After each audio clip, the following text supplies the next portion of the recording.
Instantaneous velocity,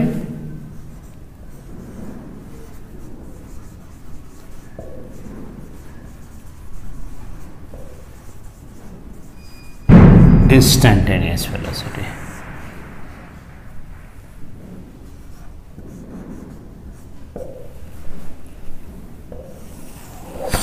देखिए ना, particular time पे जो वेलोसिटी होगा ना वही कहलाएगा instantaneous velocity. The velocity at a particular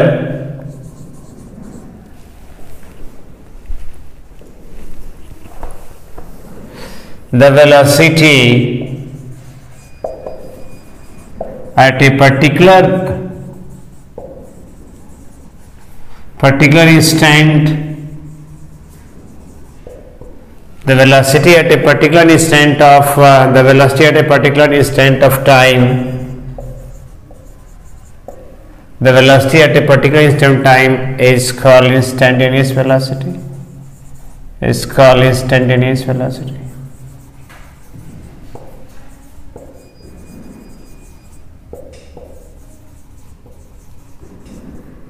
ठीक है, इसकी पहले वाला वीडियो में बता चुके थे और डिराइव किए थे कि v equals d r upon D T.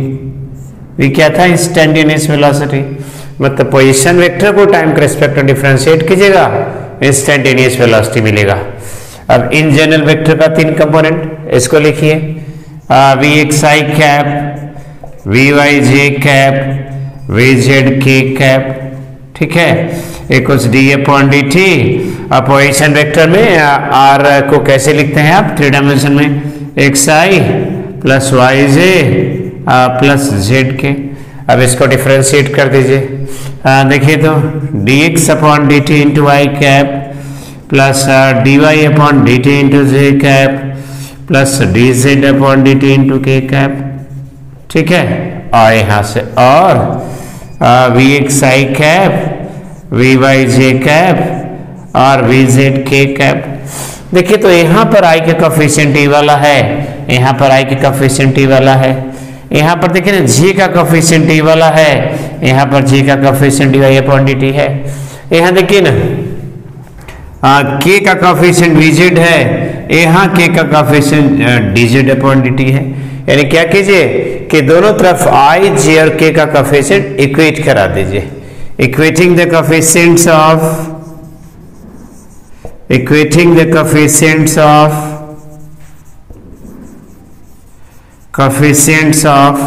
I, J and K from both sides, we get क्या मिलेगा?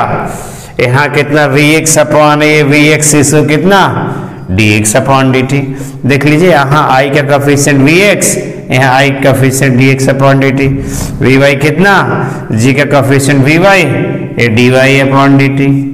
ठीक है, और k का कोफिशिएंट vz, यहाँ पर कितना dz अपॉन dt।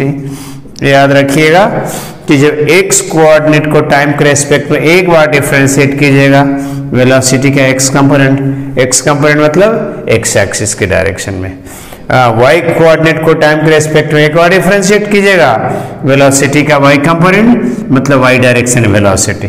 वेलोसिटी का z कंपोनेंट को एक बार डिफरेंशिएट कीजिएगा तो वेलोसिटी का z कंपोनेंट यानी z डायरेक्शन में वेलोसिटी। ठीक है, अब चलिए देखिए तो वेक्टर का कंपोनेंट यदि आप जान गए तो कैसे वेक्टर का मैग्नीट्यूड आप लिखते हैं? याद कीजिए, ये आपका लिखा जाता है आई का कोफिशिएंट का स्क्वायर प्लस जी का कोफिशिएंट का स्क्वायर प्लस के का कोफिशिएंट का स्क्वायर। याद कीजिए, कोई वेक्टर जब दिया रहता था ना तो उसका मैग्नीट्यूड ऐसे ही लिखते थे। तो आई का कोफिशिएंट कितना vx, तो vx square plus vy square plus vz square. इतना क्लियर? आप देखिए तो यहाँ से अब इसका वैल्यू बताइए तो अब ये आपका dx अपॉन dt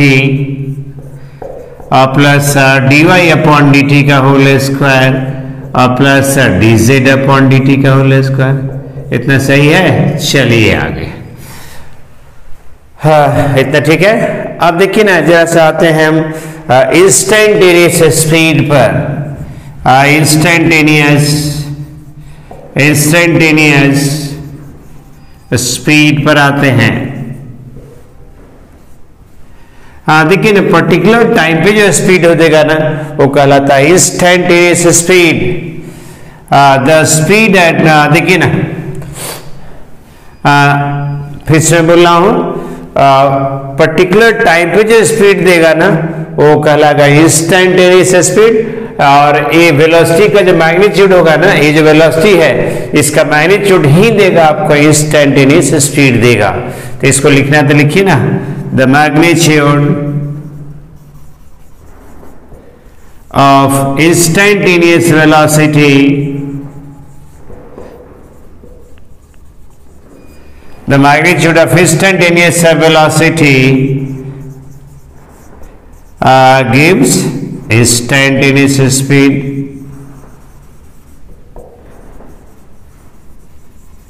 instantaneous, बोलिए इतना ठीक है। अब देखिए ना, तो यहां से कितना आ जाएगा, यदि ऊपर वाला हम एग्जाम्पल लें तो इंस्टेंटेनियस स्पीड कितना आ जाएगा, जिसे ऐसे भी लिख सकते हैं, यानी कितना, vx square plus vy square plus vz square. बोलिए इतना सही है। चलिए बढ़ते हैं आगे, इसको नोट कर लीजिएगा वीडियो पॉज करके।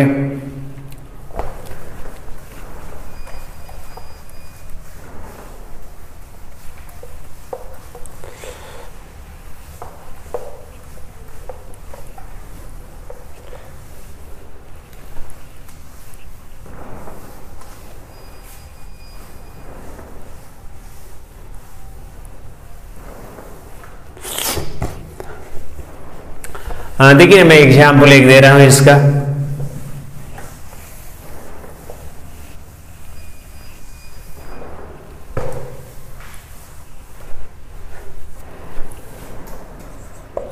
द पोजीशन वेक्टर, क्वेश्चन है ये, the position vector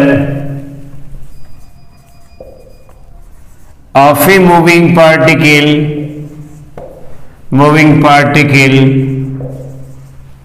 where is as r equals 3t square plus 4t plus 90 square k, ये आपका g और ये आपका 3t square i cap r है, ये पोजीशन वेक्टर। ठीक है, तो मैं आपसे यहाँ पे find velocity, speed,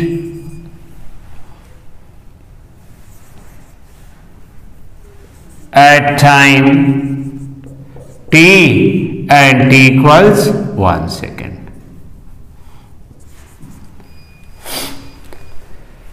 हाँ, यहाँ पे r आपका मीटर में है, देखिए ना, where r is in meter and t is in second। देखिए, तो अभी आप पढ़े हैं, चलिए सोल्यूशन इसका। अभी आप क्या पढ़े थे कि पोजीशन वेक्टर को हम टाइम के रेस्पेक्ट डिफरेंशिएट करेंगे, इंस्टेंटेनियस वेलोसिटी मिलेगा। यानी इंस्टेंटेनियस वेलोसिटी कैसे निकालेंगे आप, इंस्टेंटेनियस वेलोसिटी अभी आप निकाले हैं ना, dr अपॉन dt, और dr अपॉन dt देखिए तो क्या आ जाएगा, 60 18t के कैप।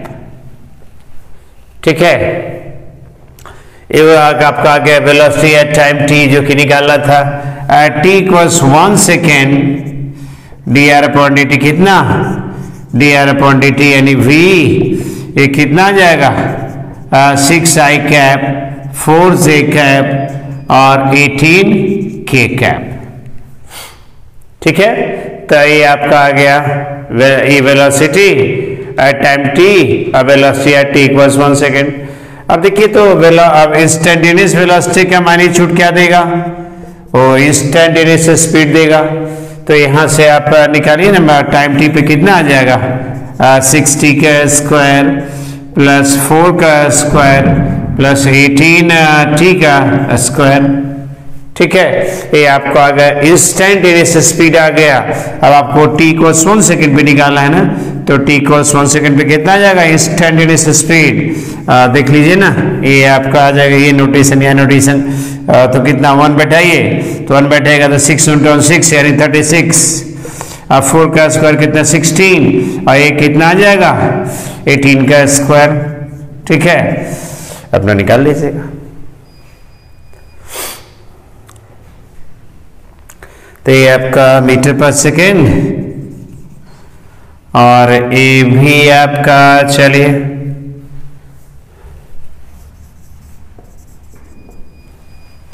ठीक है, चलिए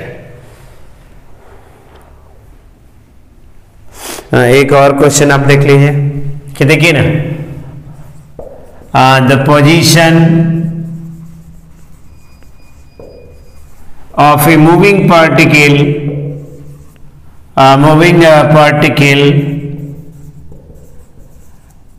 particle changes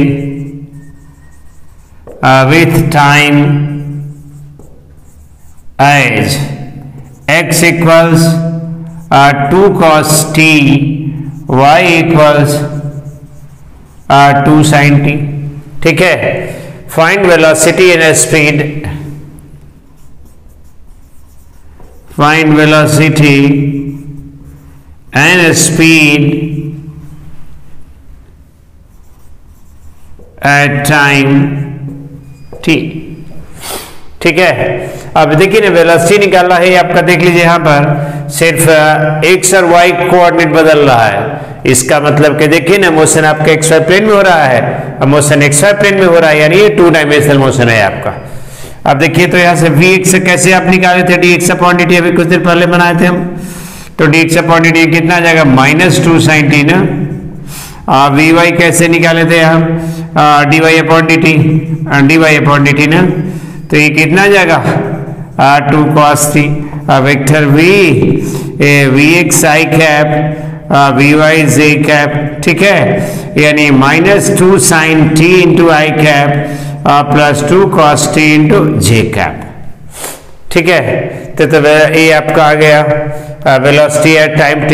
अब t का वैल्यू कुछ भी देगा आप निकाल लीजिएगा, t के वैल्यू मान लीजिए π/2 दे या 0 दे, जो भी दे आप निकाल लीजिएगा। अब वेलोसिटी का मैग्नीट्यूड कैसे निकालिएगा, ये वेलोसिटी का मैग्नीट्यूड क्या देगा इंस्टेंटेनियस स्पीड देगा, तो ये कैसे निकालते थे i के कोएफिशिएंट का स्क्वायर यानी -2 sin t का स्क्वायर, और ये कितना 2 cos t का स्क्वायर।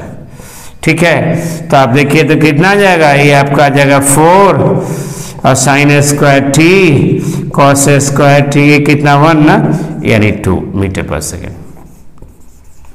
यहाँ मैं लिख दे रहा हूं कि where x and y are in meter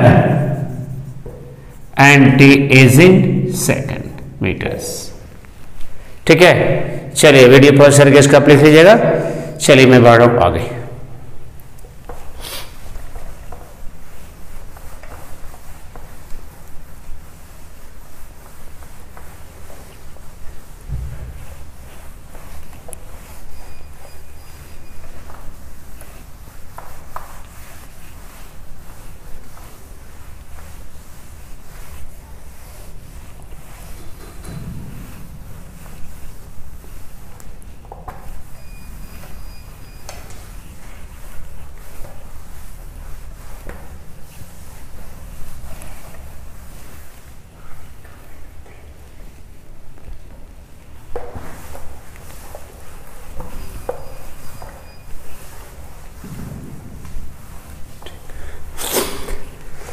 अब चलिए आते हैं मोशन इन वन डायमेंशन और रेक्टिलिनियर मोशन। चलिए motion in one dimension, motion in one dimension, motion in one dimension और रेक्टिलिनियर मोशन एक ही चीज है। Rectilinear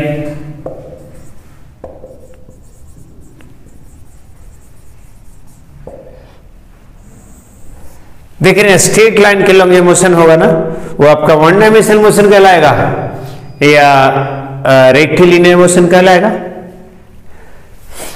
the motion along a straight line, the motion along a straight line, the motion along a straight line,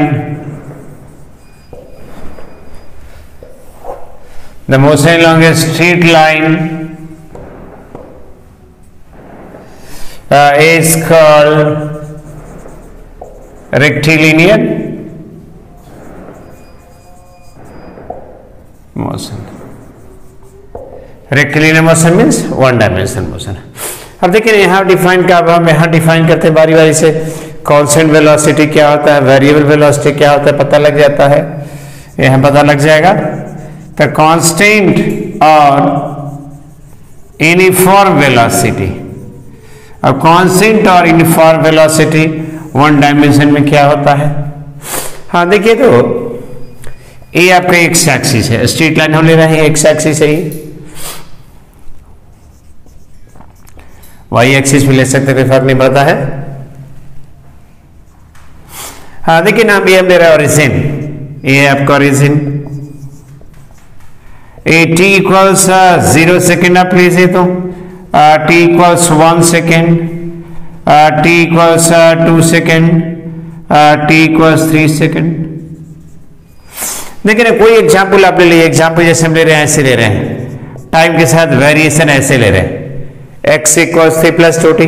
देखिए तो t के value बैठाइए तो 0, तो ये आपका आ जाएगा, x का वैल्यू कितना आ जाएगा, x का वैल्यू आ जाएगा 3 मीटर। ठीक है, तो यहाँ से t की वैल्यू 0 बैठाइए तो एक तो क्या हो जाएगा, 3 आ जाएगा ना। तो उसको x0 लिख रहे हैं, x0 का मतलब हुआ ये x कोऑर्डिनेट है t इक्वल 0।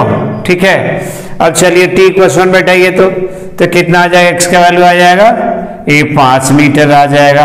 और 1 टाइम इंडिकेट कर रहा है, x1 मतलब x कोऑर्डिनेट t इक्वल 1। अब देखिए तो 2 बैठाइए तो 2 दूनी 6 कितना आ जाएगा, x2, ये आपका कितना 7 मीटर। 3 बैठाइए तो इसमें कितना आ जाएगा, 9 मीटर।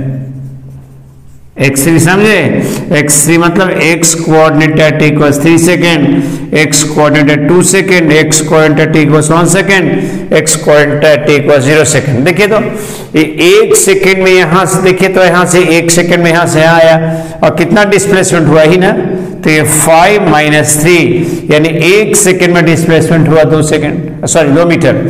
फिर अगला 1 सेकेंड में कितना, 2 मीटर। फिर अगला 1 सेकेंड में 2 मीटर। देखिए ना, यहाँ से देखिए ना, यहाँ से यहाँ जा गया तो ये -c। तो देख रहे इक्वल टाइम में इक्वल डिस्प्लेसमेंट हो रहा है। तो इक्वल टाइम में जब इक्वल डिस्प्लेसमेंट होगा ना, तो बोलेंगे कि वेलोसिटी कांस्टेंट और यूनिफॉर्म है। समझ गए? तो इक्वल टाइम में इक्वल डिस्प्लेसमेंट होगा ना, भले ही टाइम इंटरवल कितना भी स्मॉल क्यों ना हो, तब कहलाता है कि वेलोसिटी कांस्टेंट है। तो ठीक, फिर से सुन लीजिए, इक्वल टाइम में जब इक्वल डिस्प्लेसमेंट होगा, इक्वल टाइम इंटरवल में इक्वल डिस्प्लेसमेंट होगा, भले ही टाइम इंटरवल कितना भी छोटा क्यों ना हो, तो कांस्टेंट और यूनिफॉर्म वेलोसिटी कहलाता है। If equal displacements takes place, if equal displacements take place in equal time interval,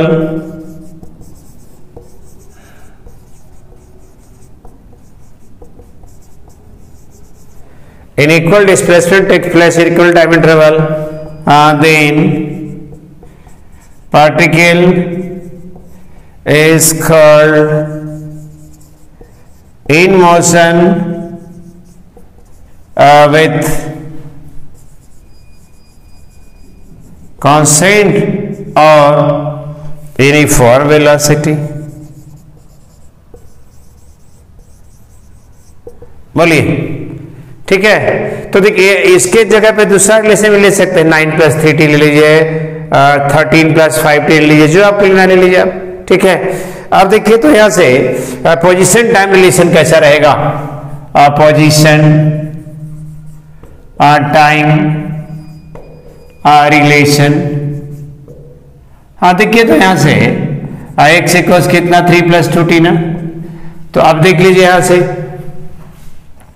velocity कितना dx/dt ना, ये आपका dx/dt और कितना जाएगा 2। देख रहे हैं टाइम से इंडिपेंडेंट है, टाइम नहीं है यहाँ पे, इसलिए टाइम नहीं है कि t का पावर भी 1 है, x का पावर 1 है। यानी ऐसा इक्वेशन जिसमें दोनों का पावर 1 होता है ना, लीनियर इक्वेशन कहलाता है। यानी पोजीशन टाइम रिलेशन जो लीनियर रहेगा ना, तो देख के हम कहते हैं कि वेलोसिटी कांस्टेंट है। ये पोजीशन टाइम रिलेशन, ये पोजीशन टाइम रिलेशन, ये position time relation is linear, then particle is called in motion with constant। इतना ठीक है? चलिए वीडियो पॉज करके इसको आप लिखिए।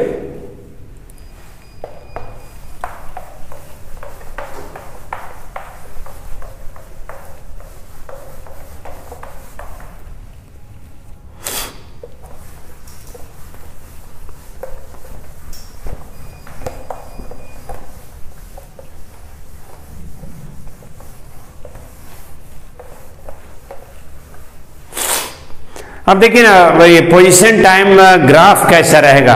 तो position time graph in case of constant velocity, तो ये position time graph, position time graph constant velocity position time graph कैसा रहेगा उसी पाइए। तो देखिए, तो ये t और इधर आपका x, ठीक है। जैसे याद कीजिए, इधर x था, इधर y था, तो dy अपॉन dx क्या देता है? ये आपका tan थीटा देता है, ठीक है।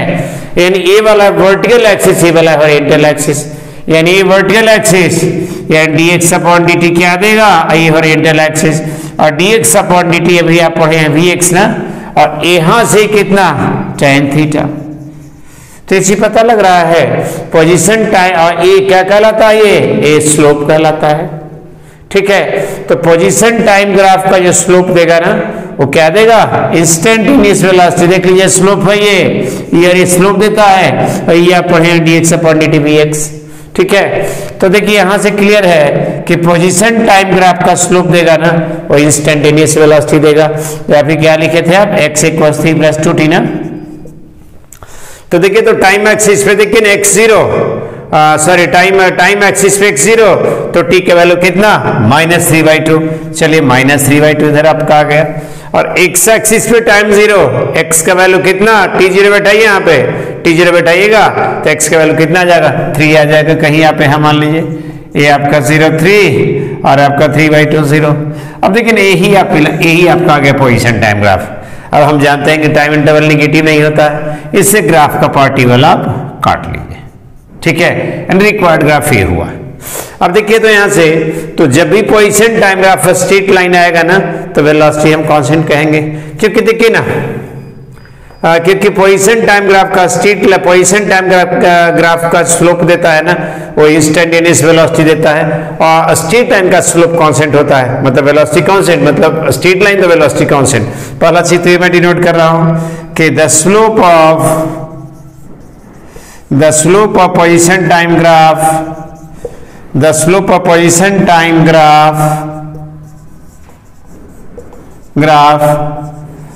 gives instantaneous velocity।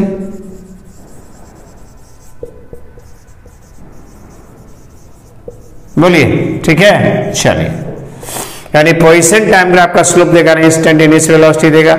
अच्छा, एक चीज, यानी कहीं पोजीशन टाइम ग्राफ आप देख लीजिए स्ट्रेट लाइन, तो वेलोसिटी कांस्टेंट है। लेकिन एक चीज यहां पे और लिमिटेशन है। लिमिटेशन क्या है?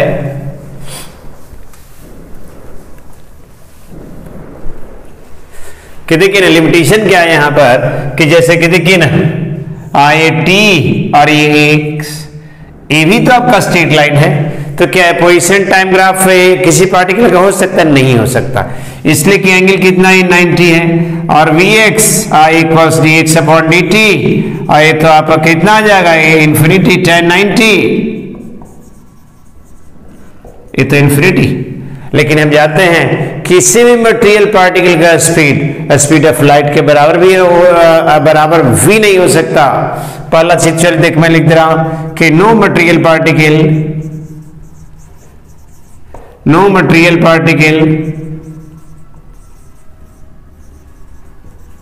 can move with speed of light। Speed of light को क्या कहता है? c ना, ये मटेरियल पार्टिकल मतलब जिसे मास होता है, जिसे फोटोन है ना वही पार्टिकल है, लेकिन उसका आपका मास नहीं होता है और उसका स्पीड होता है, स्पीड ऑफ लाइट वैक्यूम में होता है। कहने का मतलब ये वाला ग्राफ नहीं होगा, समझ गए? मेरा कहने का मतलब ये है कि पोजीशन टाइम ग्राफ स्ट्रेट तो होना ही चाहिए, स्ट्रेट लाइन, लेकिन हर एक यानी किसी भी इंस्टेंट पे स्लोप आपका इन्फिनिटी नहीं होना चाहिए। तो देखिए तो यहां पर if the position time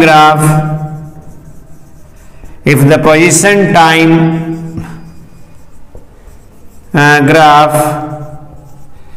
is a straight line with finite slope, then particle is called in motion with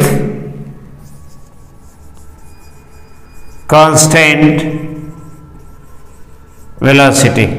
मेरे कहने का मतलब कि पोजीशन टाइम ग्राफ का स्लोप हमेशा फाइनाइट होना चाहिए, यानी किसी भी इंस्टेंट पे इनफाइनाइट नहीं होना चाहिए, समझ गए?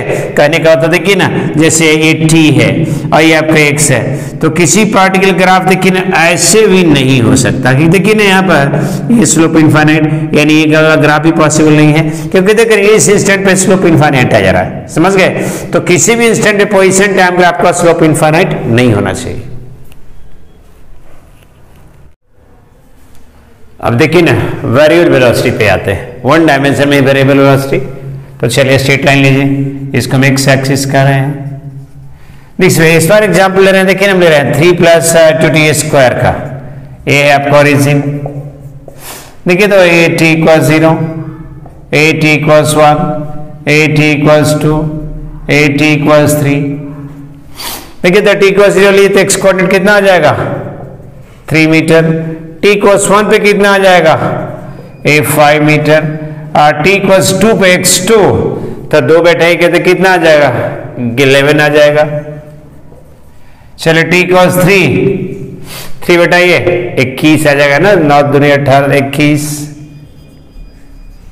एक चीज देख रहे हैं, हाँ, 1 सेकंड में कितना? ये 2 मीटर गया, 5 - 3। अगला 1 सेकंड में कितना गया? 11 - 5 6 गया। अगला 1 सेकंड में कितना गया? 21 - 11 10 मीटर गया। तो यहाँ 1 सेकंड में 2 मीटर, यहाँ 1 सेकंड में 6 मीटर, यहाँ 1 सेकंड में आपका 10 मीटर। तो देख रहे हैं ये 1 सेकंड में 2 6 10, यानी 1 सेकंड में अनइक्वल डिस्प्लेसमेंट हो रहा है और आपका डिस्प्लेसमेंट का मैग्नीट्यूड बढ़ रहा है, तो बोलेंगे वेलोसिटी ये बढ़ रहा है। तो इक्वल टाइम में जब अनइक्वल डिस्प्लेसमेंट होगा ना, if unequal displacements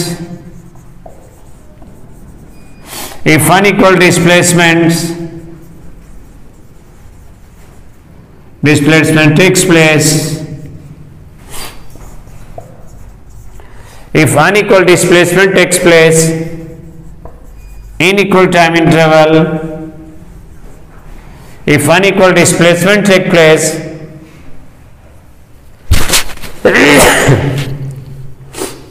if unequal displacement takes place in equal time interval, भले ही टाइम इंटरवल कितना भी छोटा क्यों ना हो, however the small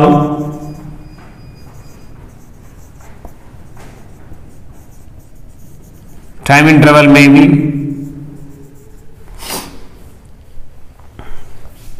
the particle is called in motion with variable velocity। नहीं, अब वेरिएबल वेलोसिटी में दो तरह का वेलोसिटी हो सकता है, इंक्रीजिंग और डिक्रीजिंग। लेकिन देखिए ना, यहाँ तो वेलोसिटी इंक्रीजिंग है। कैसे? 1 सेकंड में 2 मीटर, अगला 1 सेकंड में 6 मीटर, अगला 1 सेकंड में 10 मीटर।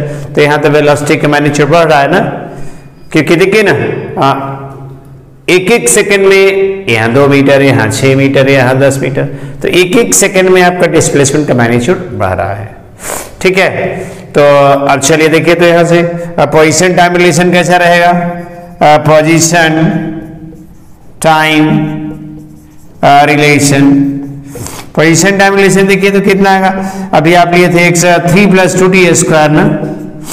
चलिए Vx अभी आप निकाले थे क्या चीज? x कोऑर्डिनेट को टाइम के रेस्पेक्ट में डिफरेंशिएट करेंगे, वेलोसिटी का x कंपोनेंट। ये तो आपका 4t देख रहे हैं, t = 0 पर Vx0 मतलब velocity at t = 0, velocity at t = 0 कितना आपका आ गया? 4 × 0 यानी 0। Vx1 velocity at t = 1 second, इसको Vx1 करें, ये कितना आ जाएगा? देखिए तो बैठाइए तो वैल्यू 4 मीटर पर सेकेंड। देखिए ना, t = 2 पे कितना आ जाएगा? 4 2 जाइए 8 मीटर पर सेकेंड। देख रहे हैं वेलोसिटी समय के साथ बढ़ रहा है, और ये इसलिए बढ़ रहा है कि यहाँ पे t आया है। t इसलिए आया है कि position time relation non linear, यानी position time relation non linear रहेगा ना, तो देख के हम कह दें कि वेलोसिटी वेरिएबल है। If position time relation, if position time relation is non-linear, then particle is called in motion with variable velocity। अब देखिए पोजीशन टाइम ग्राफ कैसा रहेगा वेरिएबल वेलोसिटी में।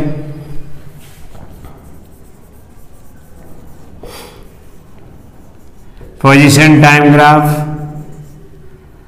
देखिए तो यहां पर ए टी और ये आपका एक्स। देखिए ना, यदि ये वाला एग्जाम्पल लें जो कि नॉन लीनियर है, तो ये वाला यदि एग्जाम्पल लेंगे तो क्या आएगा?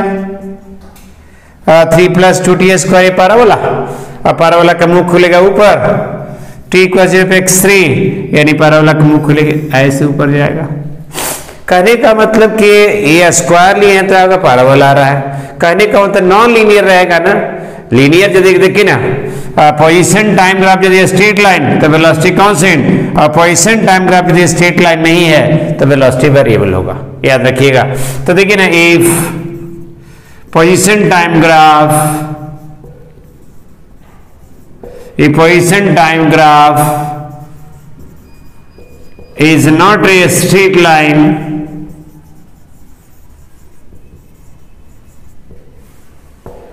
then particle is called in motion with variable velocity।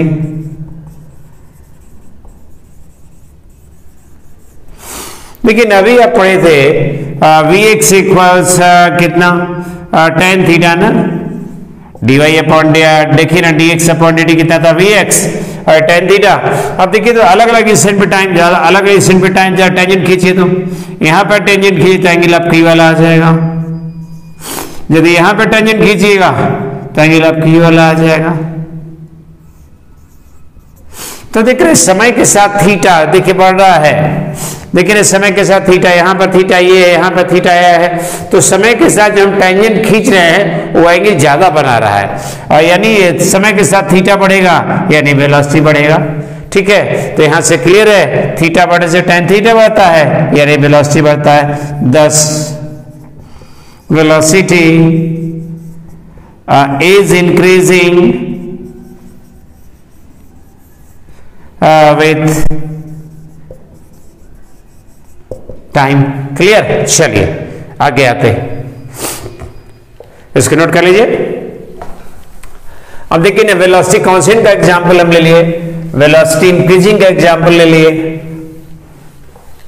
अब वेलोसिटी डिक्रीजिंग का एग्जांपल ले रहे हैं। ग्राफ से ही देख लेते हैं। देखिए ना, जैसे example of velocity, decreasing velocity, example of decreasing velocity.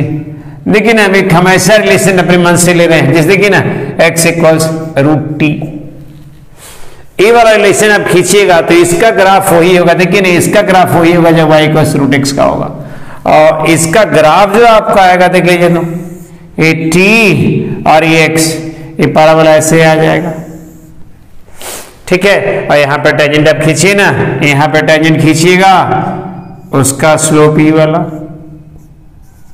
यहां पे टेंजेंट आप खींचिएगा, उसका देखिए ना थीटा घट रहा है, ये थीटा घट रहा है। अरे जैसे सीधे जा रहा है यानी समय बढ़ रहा है, वैसे से थीटा और घट रहा है, और थीटा घटने का मतलब क्या हुआ, tan थीटा घटना, और tan थीटा घटेगा तो वेलोसिटी क्या घटेगा, 10 velocity is decreasing with time. Clear. चलिए अब देखिए ना, अब हम करते हैं क्या कि तीनों ग्राफ को एक ही ग्राफ पे हम समराइज कर देते हैं। जैसे जब वेलोसिटी कांस्टेंट होगा तब ग्राफ कैसा रहेगा, वेलोसिटी इंक्रीजिंग होगा तब ग्राफ कैसा रहेगा, वेलोसिटी डिक्रीजिंग रहेगा तब ग्राफ कैसा रहेगा। तो देखिए इधर x, ये क्या हो जाएगा, v कांस्टेंट, वेलोसिटी कांस्टेंट, नहीं ये वाला कैसा, वेलोसिटी इंक्रीजिंग, और ये ग्राफ कैसा, वेलोसिटी डिक्रीजिंग। यहां से पकड़ लीजिए, वेलोसिटी डिक्रीजिंग, यानी तीनों ग्राफ को एक ही ग्राफ पे कर दिए।